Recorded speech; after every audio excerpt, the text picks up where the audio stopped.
तो वो शायर है और हम शेर है।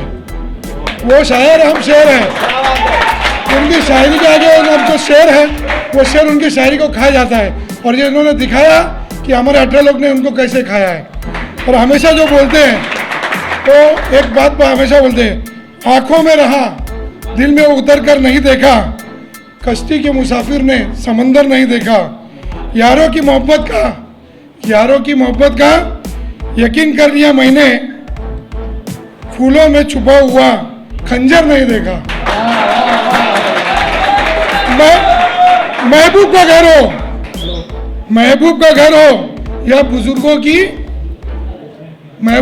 हो या बुजुर्गों की जमीनें, जो छोड़ दिया फिर उसे मुड़कर कभी नहीं देखा।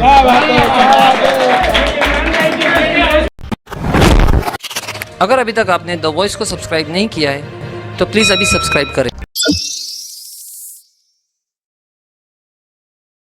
SVC cable net private limited, internet service provider जो आपके लिए लाए है सुपर फास्ट इंटरनेट सर्विस, वो भी अफोर्डेबल प्राइस में। Corporate and residential plans with zero down time. आज ही संपर्क करें SVC cable net private limited.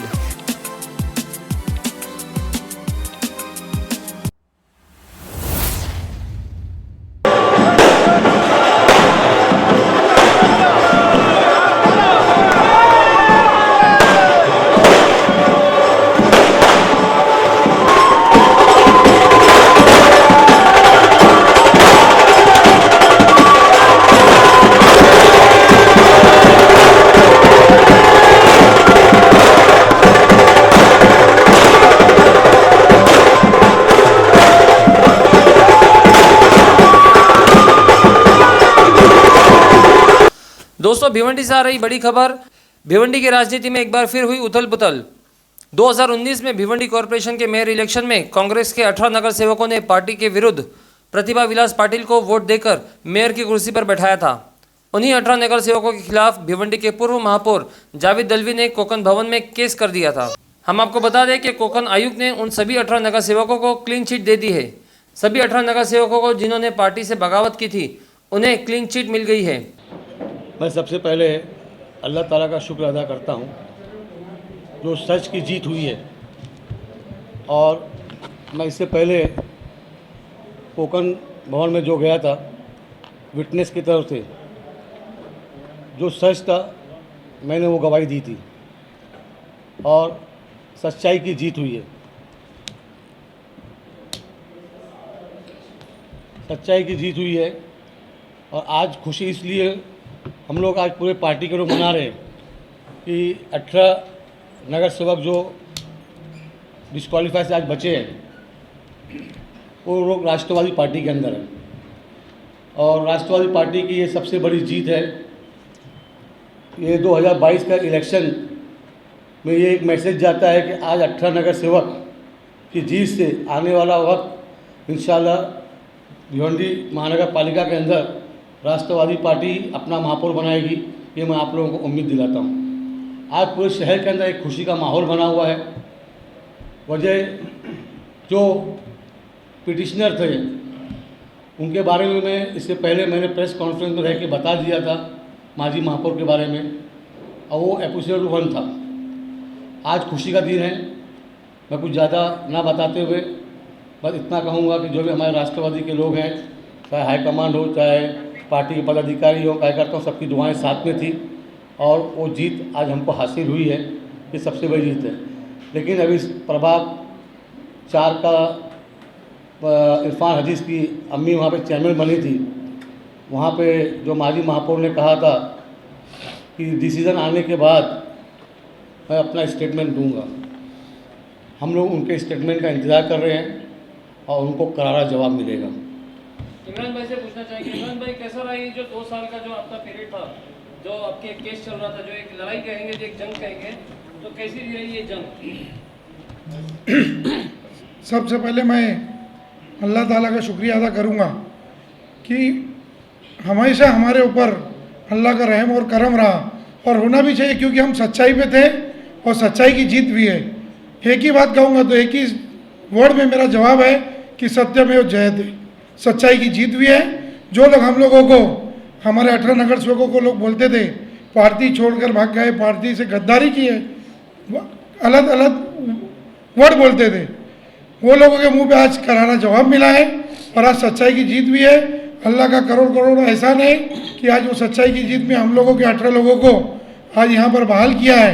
बहुत से लोग तरह तरह की बात करते थे। जिस दिन महापौर का चुनाव हुआ था उस दिन बोले थे सिर्फ 3 महीना, आज अल्हम्दुलिल्लाह 2 साल और अब 2.5 साल की ओर हम बढ़ रहे हैं। तो ये सिर्फ आवाम की दुआ है। मैं आवाम का, हमारे वार्ड के लोगों का, पूरे शहर के वासियों लोगों का शुक्रिया अदा करूँगा कि उनकी दुआओं से हम आज यहाँ पर फिर से बैठे हैं। सर सच्चाई क्या है? आप सच्चाई की बात करें, सच्चाई आखिर क्या है? सच्चाई मीडिया तक नहीं पहुंच पाई है। सच्चाई मीडिया तक हमारे अध्यक्ष जी ने बता दिया था आप लोगों को। आज खुशी का माहौल है, वो हम बता नहीं चाहते। जो जावेद दलवी जो बोले थे कि मैं आपको 31 तारीख को जवाब दूंगा, अब उनके जवाब का इंतज़ार करेंगे, उसके बाद फिर हमारा जवाब होगा और एक एक जवाब जो भी वो जवाब देंगे उसका बराबर जवाब देंगे हम। इमरान भाई, ये ऑर्डर में क्या लिखा है कि क्या आप लोग की सीट बच गई और आप लोग आगे इलेक्शन लड़ोगे क्या? थोड़ा सा इसके ऊपर थोड़ा सा क्लियर करेंगे।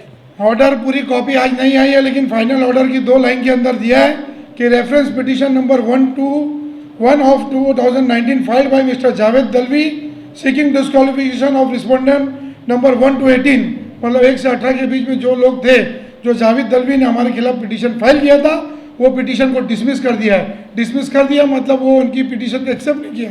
वो एक्सेप्ट करते तो आगे की बात होती है, एक्सेप्ट नहीं हुआ तो पिटीशन डिसमिस हो गई। इसका मतलब कि हम लोग सच है, हम लोग ने जो किया था वो सही था। हमारे ऊपर अब जो ऑर्डर्स आएंगे, ऑर्डर के ऊपर हम लोग नेक्स्ट में आपको पूरा जवाब देंगे। मैं हमारे शहर के अध्यक्ष हमारे शोएब गुड्डू साहब का शुक्रिया अदा करूंगा कि उन्होंने कदम से कदम हमारे साथ मिलाकर चला। जब से इन्होंने हमारी राष्ट्रवादी पार्टी में आए, उनका साथ हमारे साथ रहा और उन्होंने जो एक सच्चाई थी, वो सच्चाई का जवाब जो है उन्होंने कोकन भवन में दिया। 18 की तरफ से मैं अकेला गवाही लिया क्योंकि मुझे सब लोगों ने पावर अटर्नी दिया था कि मैं उनकी 18 की तरफ से, मैं 17 की तरफ से मैं रिप्रेजेंट करूंगा। वो 17 की तरफ से मैंने रिप्रेजेंट किया और अल्हम्दुलिल्लाह जो सच्चाई थी वो सच्चाई कोकन कमिश्नर ने एक्सेप्ट किया और उसी के ऊपर आज हम लोगों का ये जो ऑर्डर आया है वो सच्चाई के ऊपर आया है। और जो भी इस कानून का फैसला है वो सर आंखों पर है और सामने लोगों को भी मानना चाहिए था। लोग तो बोलते थे कि जितनी लेडीज़ कॉर्पोरेटर है उनको तारीख पे वहाँ रोज़ वहाँ परेड करना पड़ेगा, लेकिन अल्हम्दुलिल्लाह एक भी लेडीज़ यहाँ से हमने वहाँ पर कभी कदम रखने नहीं दिया और उसके बावजूद आज अल्लाह का शुक्र ये ऑर्डर हमारे हवाले आया है, हमारे फेवर में आया है। सिर्फ और सिर्फ अल्लाह के शुक्र हम करते हैं और पार्टी ख़ास तौर से हम हमारे मंत्री माननीय डॉक्टर जितेंद्र आव्हाड साहब का शुक्रिया अदा करूँगा कि उनकी दुआएं हमेशा हमारे साथ रही। जितने मंत्री हमारे स्टेट के हैं, सब पार्टी के हैं, चाहे वो कांग्रेस के भी होंगे, वो भी हमारे लिए उन्होंने जो भी हमारी मदद किया, मैं बाला साहब थोरात का भी शुक्रिया अदा करूँगा। मैं हमारे जितने बाकी मंत्री हैं और ये क्योंकि एक ये महाविकास आघाड़ी की सरकार है, ये आप लोग को बता दूं कोई झगड़ा हमारा पार्टी से नहीं था। हमारा झगड़ा सिर्फ और सिर्फ पिटिशनर जावेद दलवी से था, जिसने शहर को बर्बाद किया। उसके खिलाफ एक आवाज़ उठी थी, पार्टी ने हमारी बात नहीं सुनी थी तो हमने पार्टी के खिलाफ हमने कोई गद्दारी नहीं की थी, बगावत की थी और बगावत खुल के की थी और एक एक चीज़ का हमने जवाब दिया है। तो जावेद दलवी बोले मैं महापौर बनूंगा, तो सब लोग ने मिल के फैसला किया चलो ठीक है जावेद दलवी सीनियर है उनको दे दो। जावेद दलवी को हमने लोगों ने मिल के सब लोगों ने महापौर बनाया। लेकिन 2.5 साल में जावेद दलवी ने कांग्रेस पार्टी का जो आवाम का जो भरोसा था, 47 सीट ने आवाम ने जो चुन के दिया था, वो भरोसे के ऊपर धोखा कर दिया। 1 रुपये का काम पूरे शहर में उन्होंने नहीं किया और ना करने दिया। उनकी एक साजिश रहती थी, वो कभी कांग्रेस के नहीं रहे, वो हमेशा बीजेपी के लिए काम करते थे। और यहाँ के जो बीजेपी के जो बड़े लीडर हैं, आप लोग के माध्यम से कई जगह ये न्यूज़ भी चली है, वो कैसा खुद स्टेटमेंट दी है। बीच में एक न्यूज़ भी आई थी हमारे मंत्री जी की बीजेपी के, उन्होंने क्या कहा वो जग जाहिर है कि वो क्या बोलते, वो उनके दिल में हमेशा कांग्रेस के खिलाफ नफरत रही है। और वो एक ऐसे इंसान है, मेरा उनके ऊपर खुला आरोप है कि वो कभी भी कोई भी मुसलमान लीडर को आगे बढ़ने नहीं देते। चाहे उनका इतिहास निकालोगे, शुरू से वो रशीद ताहिर से शुरू हुए, उसके बाद फिर शोएब गुड्डू हुआ, शोएब गुड्डू के बाद मैं हुआ, या जितने लोग हैं जो लोग अगर यहाँ लड़ना चाहेंगे, ये कभी किसी को आगे बढ़ने नहीं देना चाहते। जब भी कोई भी चीज़ आएगा तो मुस्लिम को दबाने का काम ये जावेद दलवी किए है, कभी इन्होंने काम नहीं किया। मेरा तो खुला बोलना है कि ये मुसलमान के साथ रहते हुए ये RSS के एक एजेंट है और एजेंट के तरह इन्होंने काम किया है। इसका जीता जागता मिसाल जो बीजेपी का वार्ड है वहाँ से आरएसएस के लोगों ने उनका खुला समर्थन किया था और वो उसी समर्थन पे वो नगर सेवक बने। आप पूरे आरएसएस के वार्ड के जो उनका वार्ड में, इस वार्ड में जो उनका वार्ड आया था, आप उसके एक एक बूथ कार्ड निकाल के देख लीजिए। जिंदगी में कभी वहाँ कांग्रेस नहीं जीती थी, लेकिन ये आरएसएस के एजेंट को वहाँ पर कांग्रेस के नाम पे भी वोट दिया लोगों ने और उन्होंने बखूबी निभाया। एक पूरी प्री प्लानिंग आरएसएस की और बीजेपी की थी जो कब जावेद दलवी को वहाँ पर महापौर बनाने के लिए, और वो उनका कठपुतली जो बीजेपी के हिसाब से चलेगा वैसा हुआ। ये बात हम लोगों को समझ में नहीं थी कि ये क्या कर रहे। जब महापौर बने तो हम लोग जब हमारे बात करते थे तो कोई काम हमारा हुआ नहीं। उनका रिमोट सीधा मानकोली पे रहता था, वहाँ से जो रिमोट डपता था वो होता था। प्रधानमंत्री आवास योजना किधर गई उनको पूछो तो उधर से किधर गई उनको ही मालूम है, मेरे को लगता है यहाँ से निकल गई। तो ऐसे बहुत सी बातें हैं। रोड का जो मामला था वो खुद नहीं चाहते थे कि शहर में रोड बने ताकि कांग्रेस का नुकसान होना चाहिए। कांग्रेस का नुकसान उन्होंने रोड नहीं बनाकर किया ताकि शोएब गुड्डू जब एमएलए का लड़े तो शोएब गुड्डू भी हार जाए, यहाँ से भी बीजेपी जीत जाए। उनका एक और मंशा वहाँ पे दूसरी पार्टी को जिताना था, वो भी रिमोट उनका चल रहा था मानकोली से। वो रिमोट वहाँ से दबा तो अचानक आखिरी दिन हम लोगों के ऊपर दबाव डाल के जो बीजेपी के अध्यक्ष थे संतोष शेट्टी, उनको यहाँ पर कांग्रेस के आखिरी टाइम पे टिकट दे दी गई और पूरा दबाव जो था वो जावेद दलवी का था। और जावेद दलवी पूरा दबाव किधर से ले रहे थे आप लोग को बताने की ज़रूरत नहीं है। और जैसी इलेक्शन खत्म हुआ आप लोग देखे जो हमारे कैंडिडेट इधर आए थे संतोष शेट्टी, इलेक्शन खत्म हो गया, वो वापस वहाँ पर बीजेपी के फिर प्रेसिडेंट बन जाते हैं। तो ये जो एक रचना बनी हुई थी पूरे शहर में कांग्रेस को ख़त्म करने की, ये रचना पूरी बनाई थी जावेद दलवी ने। और बहुत सी बातें हैं और मेरे पास पूरा प्रूफ है जावेद दलवी का। जिस दिन वो बात करेंगे हम उनका इंतज़ार कर रहे हैं, वो क्या बोलते हैं हम एक एक वर्ड, और हमारे पास सब वीडियो है। ये हमेशा लोगों को धोखा दिए। इसके पीछे की पूरी स्क्रीन आप लोग के सामने साफ हो गई है कि किस तरह वो किसी को भी आगे बढ़ने देना नहीं चाहते। वो चाहते हैं राज करूंगा तो मैं करूंगा कॉर्पोरेशन पे। अभी आप बताइए कि जब 47 सीट चुन के आई तो हमारा फर्ज नहीं था कि हमारे लोग को देने। मेरी मिसेस तीसरे टाइम नगर सेवक बनी, अहमद भाई की मिसेस तीसरे टाइम बनी, याकूब की अम्मा दूसरी बार बनी। हम लोग सब सीनियर लोग को छोड़कर क्या वजह थी कि वो पप्पू राका की लड़की जो फर्स्ट टाइम चुन के आई थी, 2.5 साल के अंदर उसकी एक्सपीरियंस नहीं था, उसको महापौर का कैंडिडेट देने की वजह क्या थी? ये वजह ये थी क्योंकि वो भी उसी की एक कड़ी है। क्योंकि कुर्बानी के टाइम हमने देखा है स्लॉटर हाउस का विरोध किसने किया है? ऋषिका राका ने। कसाईयों का विरोध कौन करती है? ऋषिका राका, कांग्रेस में रह के। तो ये हमारे मारती लोग हैं। ऐसे लोग को छोड़ना ही बेहतर है और ऐसे लोग को छोड़कर, और इन्होंने हमको भेज दिया बाहर कि चलो, तो हमने बोला ठीक है अब आपने पार्टी से निकाला देखेंगे। तो इन्होंने हमको जब पार्टी से निकाला, हम बोले ऐसी जगह जहाँ बंधुआ मजदूर बन के रहने से अच्छा खुली ज़िंदगी में जीना हमको बेहतर लगा। इन्होंने, मैं शोएब भाई का शुक्रिया अदा करूँगा कि इन्होंने भले उनके दबाव में हमको निकाला, कम से कम उस घुटन से हम बाहर तो आए। तो ये जो जावेद दलवी है, इनके ऊपर और भी बहुत सी बातें हैं। हर चुनाव का मेरे पास उनका ब्यौरा है और शहर के साथ उन्होंने क्या किया, एक एक चीज़ का जवाब मैं आपको दूंगा। पहले उनका सवाल आने देना, एक एक जवाब प्रूफ के साथ दूंगा। शहर की जनता आप किस पे भरोसा कर रहे हैं? कोई एक पार्टी के ऊपर भरोसा कर रही है, आप लोग के चेहरों पर भरोसा कर रहे हैं? अभी देखिए हम लोग जो है पार्टी के साथ जहाँ पे हम लोग, हमने जब भी रहा हमने कहीं पे भी कोई गलत काम नहीं किया। हमने देखो, आप देख रहे हैं खासदार के इलेक्शन में आपने के सामने क्लियर दिख रहा था कि हम लोग का एक ही बोलना था कि बालिया मामा अगर कांग्रेस में आता है तो वो जीत सकता था। ये जितने मीडिया के साथ एक आवाम जो है वो आवाम जानती है कि बालिया मामा कांग्रेस से रहता तो वो जीत सकता था। तो कांग्रेस को डुबाने का काम किसने किया? बीजेपी के इशारे पे। वो टिकट भी कपिल पाटिल के जो टिकट थी उस टाइम पे किधर से रिमोट चला, किधर से ये बालिया मामा को दबाने के लिए इन्होंने सुरेश टोरे को आगे किया। यही तो हमारी लड़ाई थी। उसमें भी आपको सिद्ध होता कि कौन था। तो सच्चाई आप लोग खुद उनसे पूछिए, ये सवाल हमसे ना पूछकर उनसे आप पूछिए। महानगर पालिका का डाकू कौन है? सबसे बड़ा जावेद दलवी है ना भाई। शहर को लूटने वाला सबसे बड़ा जावेद दलवी है। अरे हम बोलेंगे ना भाई, बोल रहे हैं और शहर बोलता है लुका है।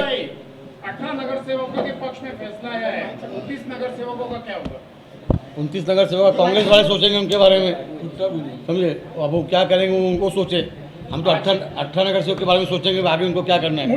28 ना, फैसले से आप किसकी हार और किसकी जीत मान रहे हैं? सत्य में जीते, सच्चाई की जीत। लेकिन सर आज विकास वहीं की वहीं ठहरा हुआ, उसके बारे में क्या कहें? विकास शहर के रोड वैसे ही है, हाँ। सब कुछ वैसे ही है, तकलीफें लोगों को वैसे ही है। देखिए अभी कॉर्पोरेशन के हालात तो आपको सब मालूम ही है। और राष्ट्रवादी पार्टी में हम लोग अभी शामिल हुए, 4 महीना हुआ हमें शामिल हुए। और जो कोरोना का टाइम गया है, 2 साल से कोरोना होने की वजह से कोई निधि ना मिलने की वजह से, कोई ना मिलने की वजह से काम कुछ हुआ नहीं है। लेकिन आप लोग को विश्वास दिलाता हूँ, राष्ट्रवादी पार्टी पहला सफल, मैं आपको बताया 100 MLD पानी भिवंडी शहर के लिए जो आ रहा है, बहुत जल्दी वो इंशाल्लाह पानी की तकलीफ़ें दूर होगी। दूसरा, मैंने आपको IGM हॉस्पिटल के बारे में कहा था, वो एक विषय है। हम लोग कुछ फंड ऐसा ला रहे हैं जो रोड रास्ते, जो इंटरनल रोड रास्ते ख़राब है, गटर नाली ख़राब है, वो फंड से वो रोड रास्ते बन सके। और ये काम करके हम 2022 के इलेक्शन में इंशाल्लाह वोट मांगेंगे। और महापौर राष्ट्रवादी पार्टी का बनेगा तो विकास क्या होता है वो हम राष्ट्रवादी की तरफ दिखा देंगे इंशाल्लाह। सर, जिस तरह से आपने कहा कि सच की जीत हुई, सच की जीत हुई है सर, इससे पहले आपने फिर उनको बागी क्यों कहा था? 18 इसको आपने अपने बयान में पहले 18 को बागी क्यों कहा था? आपने अभी कहा कि सत्य की जीत हुई है। तो बागी था, कहा था ना मैंने, और मैंने गवाही भी दिया, जो सच्चाई थी गवाही तो मैंने दिया था ना। मैंने उनको पार्टी से निकाला था, कोई गलत तो कहानी बागी हुए थे तो मैंने पार्टी से निकाला था उनको मैंने। और रहा सवाल जैसा जैसा मेरे गुरु थे जावेद दलवी, जिस तरीके से मेरे को सिखा रहे थे, मैं उनके नक्शे कदम पे चल रहा था। चाहे मेरी गलती समझो, चाहे जो भी समझो, मेरी मजबूरी थी, हाईकमान का भी आदेश था। सर एक सर, सवाल और इसमें किया 18 को राष्ट्रवादी में आने का जो श्रेय वो जाहिद फारूकी को जाता है सर। देखिए, श्रेय किसको जाता है मुझसे उससे मतलब नहीं है, लेकिन आज 18 राष्ट्रवादी पार्टी के अंदर है और जावेद फारूकी भी एक राष्ट्रवादी पार्टी का हिस्सा है। अगर उनको भी श्रेय जाता है हमको खुशी की बात है, कोई ऐसी तकलीफ की बात सर एक बात और बताइए सर, आप 2.5 साल से मुझे एक ही बात बता रहे थे, वो गेम क्या है मैं आपको बाद में बताऊंगा। आज सारा कुछ फाइनल हो चुका है, अब वो गेम बता दीजिए क्या था। सुल्तान भैया बहुत नासमझ है, इससे पहले मैं एपिसोड 1 में मैंने आधा बता चुका है। तो आधा कैसे बताऊँ? उधर का तो आने दो। उनका भी सही, उनका भी तो सवाल लेकर आओ, जवाब एक एक का जवाब मिलेगा और करारा जवाब मिलेगा। वो एकदम सच्चाई रहेगी और शहर पूरा जानता है। मैं ना कोई नगर सेवक रहा हूँ, ना कोई MLA रहा हूँ। वो महापौर रह चुके हैं, वो नगर सेवक रह चुके हैं, अब बहुत कुछ रह चुके हैं वो। अब शहर को किसने लूटा है ये आप भी जानते हैं, जनता भी जानती है। तो आप पहले उनसे सवाल का जवाब लाइए, फिर उसके बाद बताऊँगा। और इसको बोलते हैं राष्ट्रवादी पार्टी। आज अल्लाह का शुक्र है, हम फ़ख्र है हम राष्ट्रवादी पार्टी में, और उसकी ताकत राष्ट्रवादी पार्टी की आप देखिए। मैं इसके अंदर जितेंद्र आवाड साहब का बहुत तहे दिल से शुक्रिया अदा करूँगा। King is always king, king is Jitendra Awhad, ये आपको बता देता हूँ। दूसरी चीज़, मैं एकनाथ शिंदे साहब का शुक्रिया अदा करूँगा, शिवसेना की पूरी पार्टी का शुक्रिया अदा करूँगा, और कांग्रेस पार्टी का भी शुक्रिया अदा करूँगा, जिन्होंने सबने मिल के एक अच्छा राय मशवरा करके जो सपोर्ट किया है। मैं उन सब लोगों का शुक्रिया अदा करूँगा, और सबकी दुआएं जो लगी है उनका भी मैं शुक्रिया अदा करूँगा। कांग्रेस की 10 से 12 देखिए, अभी टच में 7 कुत्तों को छोड़ के हाँ 22 लोग मेरे 21 लोग मेरे टच में है। 21 में से इंशाअल्लाह जो मुझे अल्लाह की याद से पूरा भरोसा है। वो 7 के नाम बताएंगे क्या? कुत्तों का नाम जो जल्दी भूख बताया रहे- जाता है, जो भूखते हैं वो कुत्ते हैं। जो भूखते रहते हैं, भूखेगा वो समझना वही कुत्ते के साथ। गुड्डू भाई, कोर्टन कमिश्नर के सामने आपने स्पष्ट कहा था कि 18 नगर सेवक किस दर के हैं आपको नहीं मालूम, लेकिन आज वही 18 आपके साथ बैठे। क्या क्या क्या बोले? आपने कोर्टन कमिश्नर के सामने जवाब अपना स्पष्टीकरण दिया था कि 18 नगर सेवक किस दल के हैं मुझे नहीं मालूम, ऑर्डर के बाद और आपने आप वही फैसला किया 18 के साथ साथ बैठे हुए हैं। ऑर्डर कॉपी जब आएगी इसका जवाब को मैं दूंगा, मैंने क्या कहा था और क्या नहीं कहा था। और आज जो बैठे हैं राष्ट्रवादी पार्टी के हिसाब से आज पार्टी के अंदर हम सब साथ में बैठे हैं। क्या कांग्रेस, एनसीपी और ये 18 नगर सेवकों में कोई साठगांठ हुई है? अब वो सब बातें बताने की नहीं रहती, समझदार और इशारा काफ़ी है।